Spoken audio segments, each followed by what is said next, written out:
except for Christian Bale, but it, as a Batman film, it's just not really there. Would you agree with that? Is that a valid statement? Yeah, I mean, Batman Begins had just little bits that still make me think, this is a comic book movie. I mean, being trained by ninjas. I mean, the entirety of Liam Neeson's character, that just literally screams comic book. The city as well. He's actually built the city opposed to using real life. Yeah, I mean, Liam Neeson's character stuff like he walks like there's one scene where he just walks out of the shadows in Batman's prison cell, and he's not meant to. Nobody's meant to know he's there. Obviously, in real life, everyone would be able to get in, but that's comic booky. And then like the little reveal at the end, the little twist about Ra's al Ghul, that is so comic booky as well. The identity of the villain. And the whole train bit sort of feels like a comic book, whereas this... The finale is them talking. Yeah. On the edge of a building. It's just not great. I would honestly say, as a comic adaptation, Batman and Robin, which is generally considered the weakest of Batman films, and possibly one of the weakest comic book films, is actually a better comic adaptation than Batman Dark Knight. I'd say that because the whole film, you watch it and it honestly feels like a comic book film throughout. I mean, is there any part of Batman and Robin that you could really think that isn't a comic book film? Personally? No. Right down to the cheesiness of the Batman credit card. Yeah, the costumes, they all feel comic booky. I think it's the colours they use as well. It's all bright, colourful. Yeah. Goes back to the 1960s Adam West Batman. Certainly the dialogue as well. It got a lot of flack because of that, but I think I'd happily watch that, Batman and Robin, over Dark Knight, probably, if I want a fun film. It's half the run length, pretty much, and it's just more fun. I mean, Uma Thurman, I don't think is particularly great in it. Arnie's quite amusing. Yeah, the thing for me is that there are loads of really good bad films, and in terms of bad films, this is probably one of the best ones. I mean, the dialogue from Arnie alone is tremendous. Hey, bad boy. But Clooney, I personally would say, is probably one of my favourite Bruce Waynes. He's just playing Clooney, but he sort of has the sort of high-class demeanour that Bruce Wayne has. As Batman, he's not great, but he's better than Christian Bale in Dark Knight, in my view. I think Chris O'Donnell does alright as Robin. Headstrong, cocky, basically what you need from Robin. Yeah, I'd say it was a bad move putting nipples on their suits, but the whole thing feels like a comic book.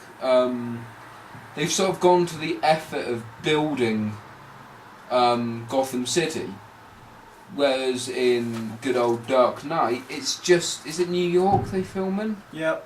And you see stuff like the American flag as well, which you don't see in any of the others. And it just feels like that. In all of the other Batman films that I've seen, even going back to, I think it's the 1930s serial, they sort of build this city which at one point looks semi-familiar, but at one point is completely comic book related and Batman related. And quite often in films they won't state where Gotham City is.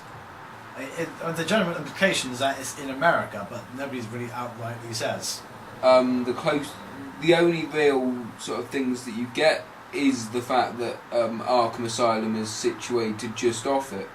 In the early comics, I remember it was situated in a forest, sort of out of the way. They changed that to the small sort of slummy island in Batman Begins, which I quite like. Which never actually...